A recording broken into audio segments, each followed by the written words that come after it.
আমি নিজেই তো অমরত্ব নয়, তোমাকে কি করে অমরত্ব বর দেবো? পুণ্যবর প্রার্থনা করো। বলেছে একই বল, দিতে পারলে দিতে পারো। বলেছি সাধনায় সন্তুষ্ট এসেছি বর দিতে হবে, তবে তোমাকে অমরত্ব বর দিতে পারবো না। অমরত্বর মতো একটি বান সৃষ্টি করে দিয়ে যাচ্ছি, বানে 33 কোটি দেবতা থাকবে, জমের ভগ্নি যমুনা থাকবে। এই নাও বান, এই বান যতদিন তোমার ঘরে থাকবে ততদিন তোমার মৃত্যু হবে না। নরবর্ণর হাত থেকে বানটিকে সাবধানে রাখতে হবে। রাবণ রাজা বলেছিল নরবর্ণর আমাদের ভক্ত জাতি, আমরা ভয় করি না। বলেছিল তাহলে শত সাবধানে সংরক্ষণ করবে। সেই বান নিয়ে বিশ্বাস্ত রানী মন্দোদরী নিকট দিয়েছিল। সেই বান রয়েছে রাবণের অন্তঃপুরে ভোগ মন্দিরে পরিস্তম্ভের মধ্যে রানী মন্দোদরী নিকট। রামচন্দ্র বলেছে বিভীষণকে মিত্র বিভীষণ, রাবণ বধ হবে না, সীতা উদ্ধার হবে না। বলেছে কেন?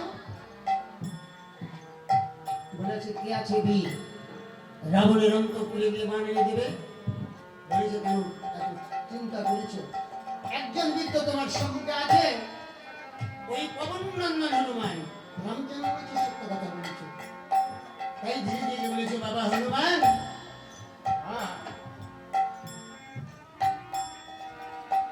আমার এই বিপদে তুই যদি এমনি করে ধৈর্য নাও তাহলে বল। সীতারাম থেকে সান্ত্বনা দিল। শুনেছিস হলো বিভীষণ কি বলেছে? বলেছে কি? বলেছে রাবণের মৃত্যু বান রয়েছে রাবণের অন্তঃপুরে ভোগ মন্দিরে পরিস্তম্ভের মধ্যে রানী মন্দোদরীর নিকট। সেই বান ভিন্ন রাবণের মৃত্যু হয় না।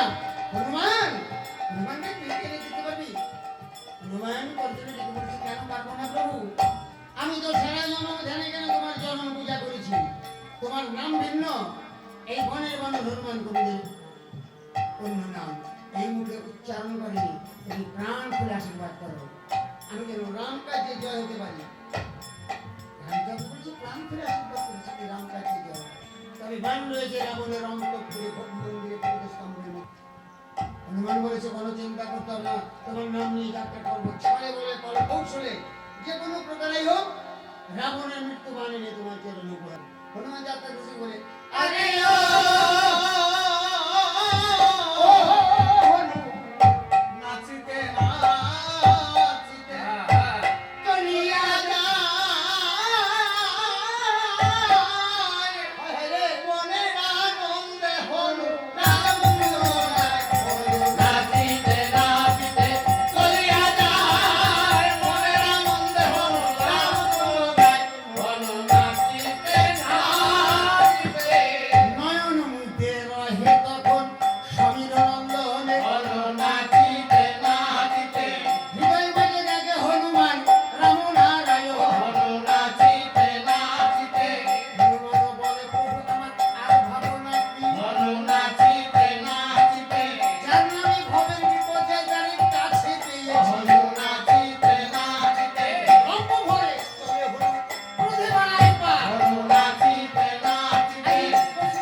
কেউ আমার বাড়ি হচ্ছে ওই হাজরাহাটি। আপনার নাম? নাম হচ্ছে কমলাকান্ত আচার্য, যা বনি সব খাটি খাটি। আপনি হস্তগণনা করেন? অ্যাস্ট্রোলজার। বুঝতে পেরেছি। তোলে পাস করে হ্যাঁ, পণ্ডিত্য হ্যাঁ। লাভ করে আমি এক শেষ একটু নিচে বলেন রেট তোমা হ্যাঁ, হ্যাঁ, হ্যাঁ। গা হাত পা সবই যাই হোক, ঠাকুরমশাই, বলো মা। আপনি যতক্ষণ এসে গেছেন, হ্যাঁ, হ্যাঁ। আমার তো কিছুদিন ধরে খুব বেভাব যাচ্ছে লঙ্কাপুরিতে। দাও দাও হস্তরেখা গণনা করে একটা হ্যাঁ, সৎকার করে দিই। রানীমার হস্ত ভালো দেখার কি? আগে, দাও রানীমার হস্ত দেখার আগে, দাও দাও দেরি করে এই যে। এটি মানে অ্যাস্ট্রোলজার, তুমি নারী লোক হয়ে দক্ষিণ ক্ষমা করেন ঠাকুরমশাই, দিলাম। অবুধ শিশু আমরা। আচ্ছা, ক্ষমাই পরম ধর্ম। আহা। যে ব্রাহ্মণের ক্ষমা গুণে তার ব্রাহ্মণ। না না, অসম্ভব হবে কি করে? ভালো কি আমি আসি। যাবেন কোথায় দাঁড়ান দাঁড়ান। কি হলো মা? ঠাকুরমশাই, বলো। রানীমার হস্ত না দেখেই চলে যাবেন? লঙ্কার রাজরানী, আচ্ছা। 10,000 সুন্দরী, আচ্ছা। সর্বশ্রেষ্ঠ রানী হচ্ছে আমাদের রানী মঙ্গোদরী, হ্যাঁ। আমাদের বরদিদি। তা দেখেন, বরদিদির হাত না দেখেই চলে যাবেন? আচ্ছা, দাও। রানী মন্দ তো? হ্যাঁ হ্যাঁ। দাও হস্তরেখাটা গণনা করেছি যখন। তা দেখেন কোনটা লঙ্কার রাজরানী। কি ধরনের এই কথাবার্তা যে বসে বলছো আছে, মা? দেখছেন? রানী 10,000 সুন্দরী, হ্যাঁ। লঙ্কায় রাবণ রাজা। আমি দেখেছি বহু রমণী সুন্দরী। তবে তাহলে আপনি কিরকম অ্যাস্ট্রোলজার? যদি দেখে নাই বলতে পারেন যে আরে এটা বাবা রে, লঙ্কার আমি কি রাজরানী। ওই কে রাজরানী আর কে রাজরানী না সেই দেখেছেন রানীমা কোথায়? ওই দেখুন পিছনে বসে আছে। এই যে কি চেহারা, এই যে ঠাকুরমশাই। ও বাবা, তাই তো রানীমার তো দারুণ চেহারা, এটা তো আমি বুঝতে পারিনি। ঠাকুরমশাই, চুল সুন্দর চুল ছিল, কিন্তু হনুমানের জ্বালায় চুল মূল একদম উপড়ে গেছে। ও, তুমি লঙ্কার রাজরানী। সুন্দর পান সীমা কোথায় আছে মা? রানীমার শোকে তাপে জীর্ণ শরীর হয়ে গেছে। ভালো করে দেখেন, ভালো করে দেখেন ঠাকুরমশাই। মা নরম লোহার মতন নরম। ঠাকুরমশাই, বরদিদি রান্না করতে করতে আর ওই পার্বতী বাড়িতে ঘুরতি, ওই জন্য হাতে করা হয়ে গেছে। ঘুরতেই মনে হয় ঘোটাঘুটি করে। হ্যাঁ 10,000 সুন্দরী তো সবার বড় তো, হ্যাঁ, একটু কম দেয়। বলছি নতুন খাবার কম না। মা লক্ষ্মী, কেজি আছে। না করবো। ভালো করে দেখেন শুনবে? ঠাকুরমশাই। তোমরা সবাই ভালো করে শুনবে। মেষ বিষম তুম কর্মত মীন মাসে সুচিত্রা বসন্ত থেকে গান। আমি শুনে না। ও, বছর মানে পূর্ণিমা নাকি ঠাকুরমশাই? পূর্ণিমা যদি কেবল গেল। হ্যাঁ, গেল। হ্যাঁ। নামে মাসে করে সত্তা 3 দিয়ে হয়ে আন, তাহে মোরা বাজা যান। মঙ্গল কামনা করবেন শূন্যের না ভাগ্যে বেশি দেখা যাচ্ছে, প্রতি বিয়োগের সম্ভাবনা রয়েছে। ঠাকুরমশাই। পাতালেই তত্ত্ব রয়েছে। বাহ, তো বিরাট ব্রাহ্মণ। আমি কি চাইছি গণনা করি বা উত্তর দিকে গিয়েছে এই রেখাটা কি বলেছি কি বলেছে? তোমাদের ওই যে ওইখানে একটা চণ্ডী মণ্ডপ আছে হ্যাঁ হ্যাঁ, এই তো সম্মুখী আছে। হ্যাঁ চণ্ডী মণ্ডপ উপর দিয়ে রাত্র 3 প্রসা ব্যাস ব্যাস করে উঠেছে এর জন্য কি করতে হবে এখানে কেউ ঠাকুরমশাই? সন্তান করবে সব কাজে শিখবে করলে মঙ্গল। শুনলাম। নাহলে কি ভালো করে দেখেন। ওটা কি বলেছে? সাগরের দিকে আর স্বপ্ন আপনি বলেন কি?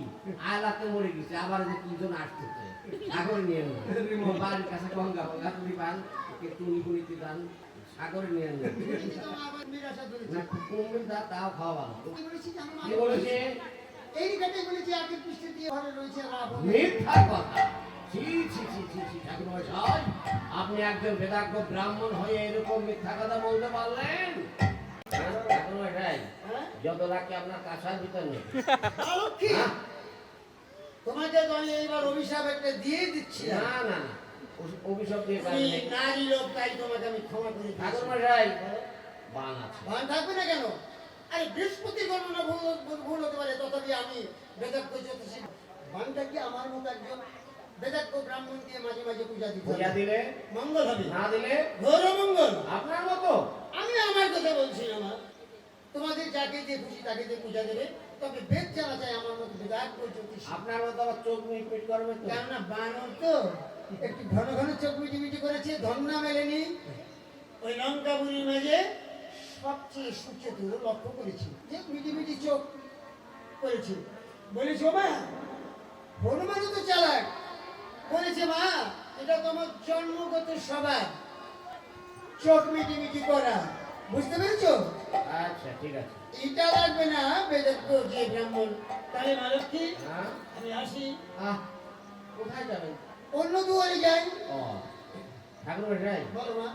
অন্য দৌড়ে যাবেন? হ্যাঁ হস্তগণনা করতে যান তাহলে আর কি বল বলবো না যান। জয় হর হর মম ও জয় ঠাকুর জয় মশাই, শিব শম্ভু। ও ঠাকুর আবার যাত্রা মশাই, করে কিছু রেখেছো কেন? কাজ হয়ে গেছে, বলো। কাজ হয়ে গেছে। কি হলো? আর থাকতে পারলাম না। আপনার দেখে রানীমার খুব পছন্দ হয়ে তাই গেছে। নাকি? আমাকে দেখে রানীমার পছন্দ হয়েছে? পছন্দ না। তোমার হয়নি? আমার হবে কি জন্য? আচ্ছা আচ্ছা মা, তোমার হবে রানীমার চেয়ে আমাকে পছন্দ তোমার একটু বেশি হবে। ঠাকুর আমি মশাই, যখন পছন্দ কাজ করে দেবো তখন রানীমার চেয়ে তোমার আমাকে একটু বেশি হবে। ঠাকুর মশাই, তোমার আমার কি? বানের পূজা হ্যাঁ, আপনি করুন। চলো বানাগাড়ি যাই। এই যে সম্মুখে পান মা লক্ষ্মী, ভগবানের রমণী থাকিতে ঘরে নাই হবে শ্রী বাণীর পূজা। রমণী মানে কি ঠাকুর মশাই? একটা স্ত্রীলোক, স্ত্রীলোক মানে মানে মেয়ে লোক। মেয়েলোক মানে? মেয়ে লোক মানে তুমি। আমি। তোমার মতো দুষ্ট রমণী থাকিতে এই ঘরে নাই হবে শ্রী বাণীর পূজা। উলুধ্বনি দেবে কি ঠাকুর মশাই? বাণীর পূজায় উলুধ্বনি লাগে। তাও তো আমি দর্শন করব। কখন নয়, বাণীর পূজা গুপ্ত পূজা নারী লোকের দেখা নিষিদ্ধ। পুরী মাঝে যাত্রা করো ভদ্রলোকের মেয়ের মতো, পূজা শেষে ডাকবো, এসে প্রসাদ গ্রহণ করো। কেমন? আচ্ছা ঠিক আছে, যাও, তাহলে আমি মা আসি। লক্ষ্মী। ভালো করে বানের পূজা করুন। রমণী অন্তঃপুরে চলে যায়।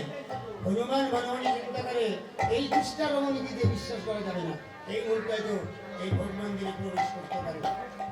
বান নেওয়ার একটা বেঘাত ঘটাবে, তবে আগে আমি এই ব্যবস্থা করি। ফটিকস্তম্ভকে ডেকে বলেছে, ফটিকস্তম্ভ বান দাও। নিরুত্তর। ফটিকস্তম্ভের সম্মুখে দাঁড়িয়ে বলেছে, ফটিকস্তম্ভ তাহলে কি তুমি মনে মনে চিন্তা করো, আমি সত্যই বেদজ্ঞ জ্যোতিষী ব্রাহ্মণ। একবার তাকিয়ে দেখো, সেই রাম ভক্ত হনুমানের ভয়ের মূর্তি। গেল, গেল, আবার?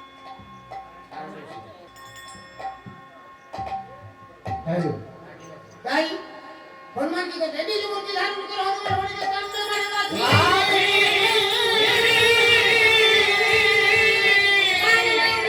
হনুমান লঙ্কার সাথে রইল।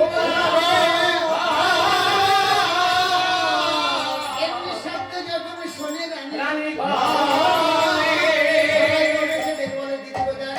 আমাদের স্বামীর মৃত্যুবান নিয়ে যাচ্ছে, ঘর পোড়া ভগবানের হবে। নামে। রানী বলে বলেছে, হনুমান বাণ দাও। বলেছে বাণ দেবো আমার প্রভুর হস্তে, সমর প্রাঙ্গণে এই বাণ ধনুতে জুড়ে তোমার স্বামীর বক্ষে দেবে। লাভ দিয়ে শূন্যপথে যাত্রা করেছে। রাবণ রাজা যুদ্ধক্ষেত্রে গিয়ে উপনীত হয়েছে। রামচন্দ্রের নিকটে রামচন্দ্রকে বাণ দিয়েছে। পূর্বে বলেছে রাবণের মৃত্যুবাণে 33 কোটি দেবতা ছিল। দেবগণ সবাই রাবণের দ্বারে দাসত্ব করেছিল। রামের হাতে রাবণের মৃত্যুবাণ দেখে খুশি হয়েছে, তাই সবাই যুদ্ধ দর্শন করতে যাবে। রাবণ বধ হবে, সীতা উদ্ধার হবে, দেবগণের মুক্তি হবে। এক দেবতা অন্য দেবতাকে দেখে বলেছে, চলো হে দেবগণ। দেবগণ কেন ভাবো অকারণ? রামদিনে কি রাবণে দিনে দেখে আসি রণে। চলো হে দেবগণ কেন ভাবো অকারণ? রামদিনে কি রাবণে দিনে দেখে আসি রণে। চলো হে দেবগণ। দেবগণ যাত্রা করেছে রাম রাবণের যুদ্ধ দেখতে। তবে কোন দেবতা রাবণের দ্বারে কি কাজ করে সেই মনের দুঃখ বলতে বলতে দেবগণ সব যাত্রা করেছে। শনি বলে আমি রাবণের বড়ই কাজের কাজী। চলো হে দেবগণ। আমি রাবণের পুরীর কাজে সদাই পাটে যাবো কাছে। চলো হে দেবগণ। চন্দনে তোমার কথায় বজির হাস। চলো হে দেবগণ। আমি রাবণের পুরীর মাঝে সদাই কাটি ঘোড়ার ঘাস। চলো হে দেবগণ। ব্রহ্মা বলে মনের দুঃখ তার কাছে জানাই। চলো হে দেবগণ। আমি রাবণের পুরীর মাঝে সদাই পাট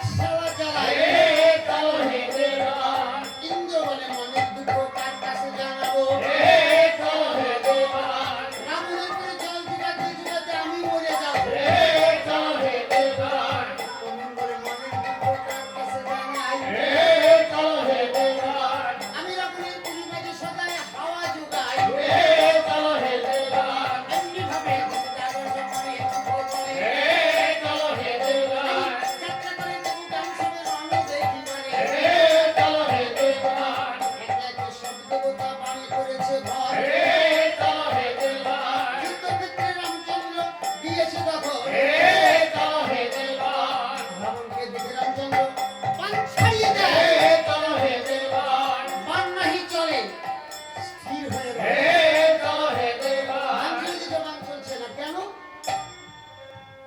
বানে 33 কোটি দেবতা ছিল, সব দেবতা এসে বানে ভর করেছিল, শুধু শক্তি আসেনি, শক্তি বিহারে বান চলছে না। রামের হাতে রাবণের মৃত্যু বান দেখে যুদ্ধক্ষেত্র ত্যাগ করে লঙ্কায় যাত্রা করেছে। বান চলছে না বলে রামচন্দ্র বান নিয়ে যাত্রা করেছে। স্বর্গ থেকে বিদাতারিত করেছে, ঘন্টা হোক প্রভু। বানে সব দেবতা আছে, শুধু শক্তি আসেনি, শক্তি বিহানে বান চলছে না, তোমাকে শক্তি পূজা করতে হবে। রামচন্দ্র দেখে বলেছে এই সময় কোন বিধি মতে করিব পূজায় বিধি। বিধাতা বলেছে আমি বিধি দেই বিধান সেব প্রভু রামকৃষ্ণ ধাম পরপ্রভু তুমি পূজার আয়োজন। আগামী শরৎকালে দক্ষিণায়নে শুক্লা ষষ্ঠীতে করো তুমি অকাল বোধন।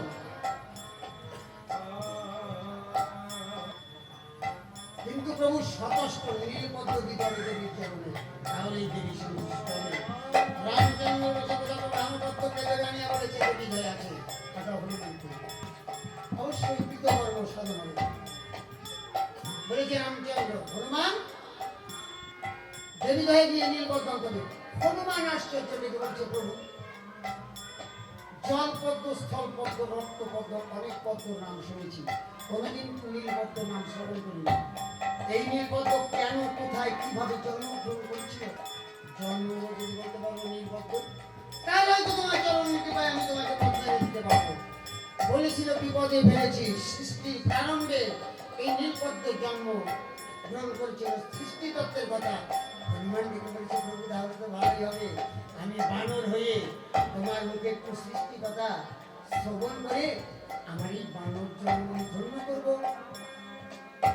রামচন্দ্রকে সর্বপৃথিবী যখন ছিল জগন্ময়, অনাদি আদি গোবিন্দ যিনি বটপত্রের পর স্নান করেছিলেন, স্নান করে প্রভু এই পৃথিবী এই মৃত্তিকা এই মাটি সৃষ্টি করেছিল।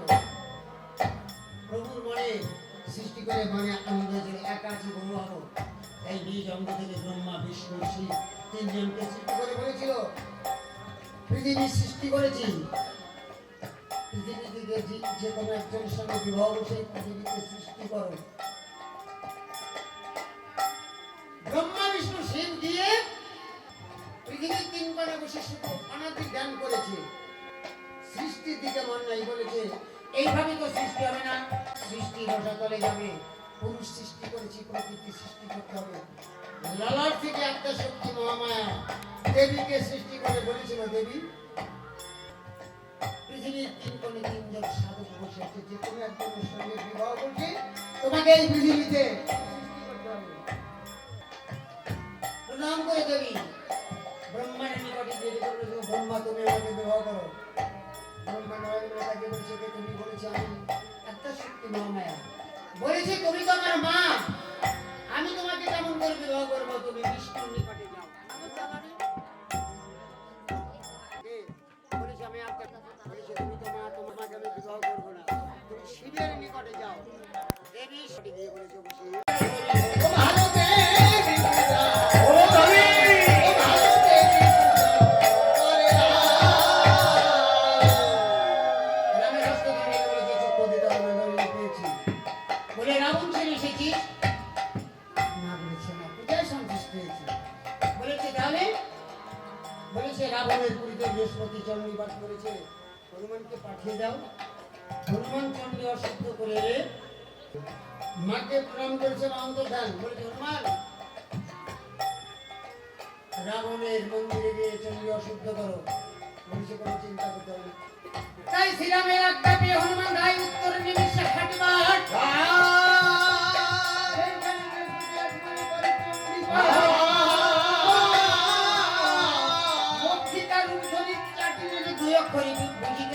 বৃহস্পতি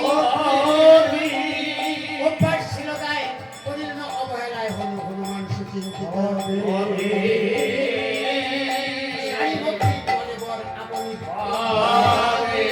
বৃহস্পতির হাতে হনুমান পুঁথি পেয়ে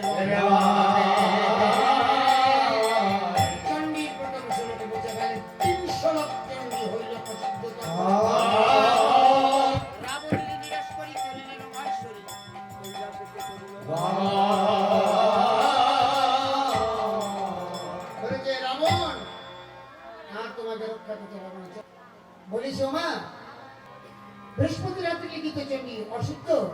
বলেছে বৃহস্পতিকে জিজ্ঞাসা করো। বৃহস্পতিকে জিজ্ঞাসা করে কোনো পৃষ্ঠা নেই। বলেছে দূর হয়ে যাও। বলেছে আমি ছেড়ে যাচ্ছি তোমায়, আগত যুদ্ধেই তোমার মৃত্যু। রামচন্দ্র বলেছে আমি রাবণ ছেড়েছি, রাবণ যুদ্ধের এই ধ্বংস হবে।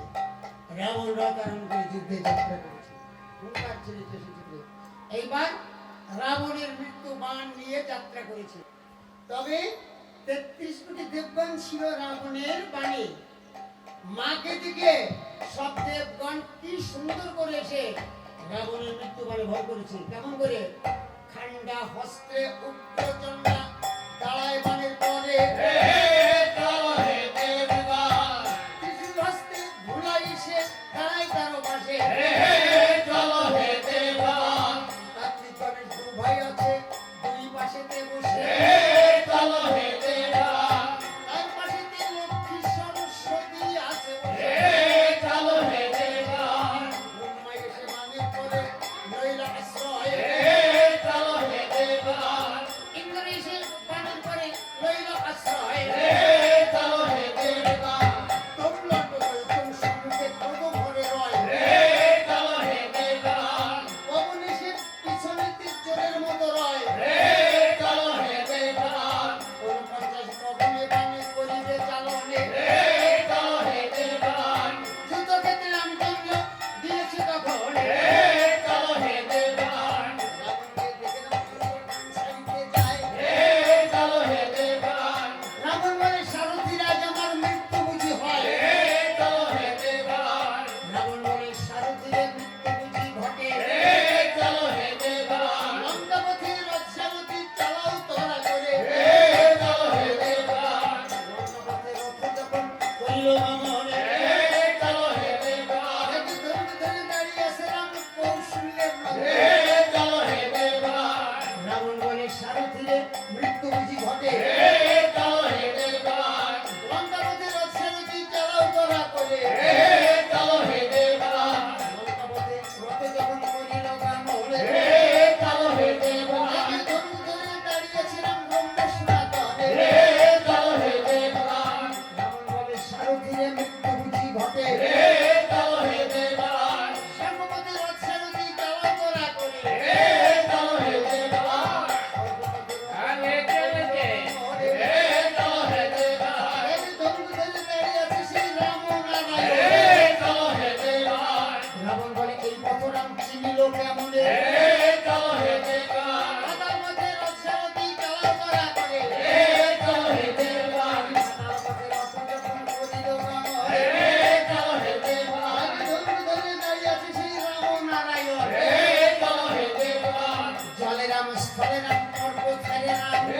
চলো হে দেবগণ, নর্মদে ইন্দ্রজার হেরে দুর্বাদল শ্যাম।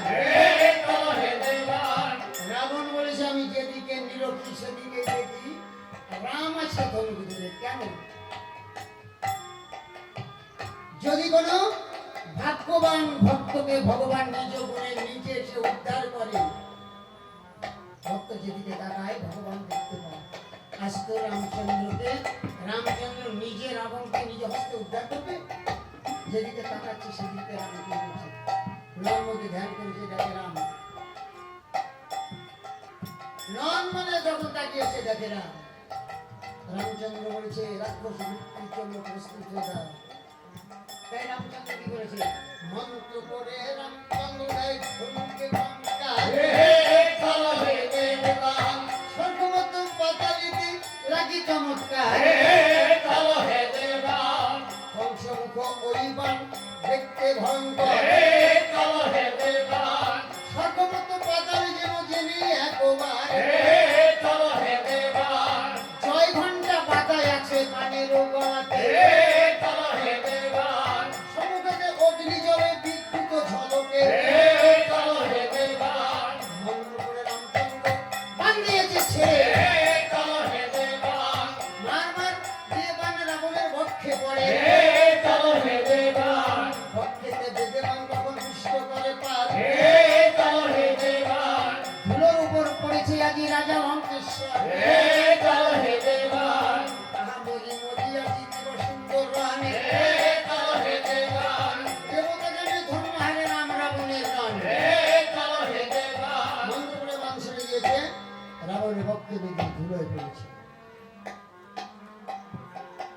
রামচন্দ্র যে রাবণ বধ হয়েছে, আমি একে একে রাবণের 108 বার মুন্ড কেটেছি, তথাপি রাবণ বধ করতে পারিনি।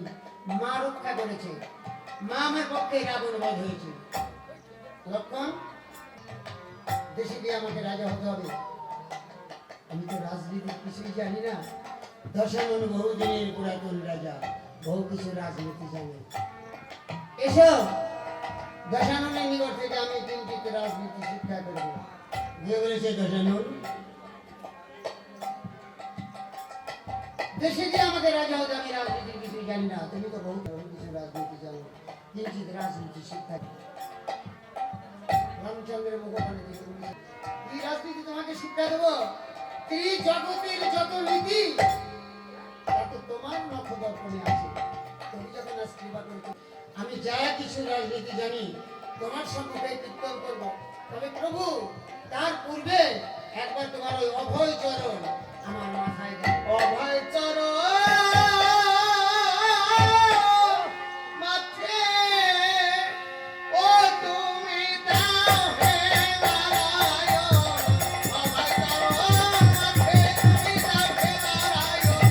অভয় চরণ মাথে। অর্জুন বলেছে, তুমি রাজনীতি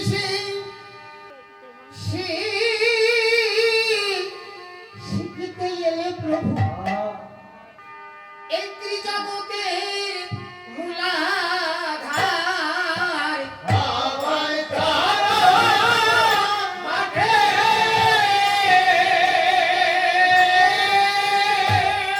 এই ত্রিজগতের যত নীতি তা তো প্রভু তোমারই গোচর। অভয় চরণ মাথে রাজার যেটি প্রথম রাজনীতি আমি তোমাকে বলেছি, শ্রবণ করো। তোমার রাজ্যে গিয়ে, যখন তোমার রাজ্যে তুমি রাজা হয়ে রাজ সিংহাসনে বসবে, তোমার রাজ্যে যত রমণীগণ থাকবে প্রভু, রাজা হয়ে সবাইকে তুমি মাতৃজ্ঞানে দেখবে। এইটাই কিন্তু রাজার বড় রাজনীতি। আরো বলবো, তুমি এসে উঠির বাজলে প্রভু পঞ্চবটির বল। অভয় চরণ মাথে তোমার সঙ্গে ছিল ঠাকুর লক্ষণ আর সেই জানকী জীবন। অভয় চরণ মাথে প্রভু, আর একটি রাজনীতির কথা বলেছি। একদিন আমি নরককুণ্ড দর্শন করতে গিয়েছিলেন। নরককুণ্ড গিয়ে পাপীদের নরক যন্ত্রণা দেখে সেদিন প্রাণে বড় তো হয়েছে। ভাই, পাপীগণ এই নরককুণ্ডে এসে এই রূপ নরক যন্ত্রণা ভোগ করে, আমি হতে দেবো না। আমি নিজে হস্তে মর্ত থেকে স্বর্গ পর্যন্ত একটু সিঁড়ি করে দেবো, যাতে পাপীগণ হেঁটে স্বর্গে যেতে পারে। আমার তা করা হয়নি প্রভু। রাজনীতির কথা কেন? তুমি তো পঞ্চবটিগণ এসে কুটির বেঁধেছিলে, কি হলো? এত হাসাহাসি হচ্ছে কেন? তোমরা তো গান শুনতে না, কথাও শুনতে না, হাসে বাহার দিচ্ছ, কি হয়েছে? কিছু হয়েছে? বলবা কিছু?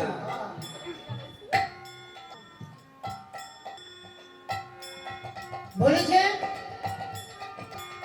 প্রভু, মনে মনে চিন্তা করি যে নিজে হাতে মর্ত থেকে স্বর্গ পর্যন্ত সিঁড়ি করে দেবো, যাতে পাপীগণ হেঁটে স্বর্গে যেতে পারে, নরক যন্ত্রণা ভোগ করতে না হয়। আমার তা করা হয়নি। কেন জানো?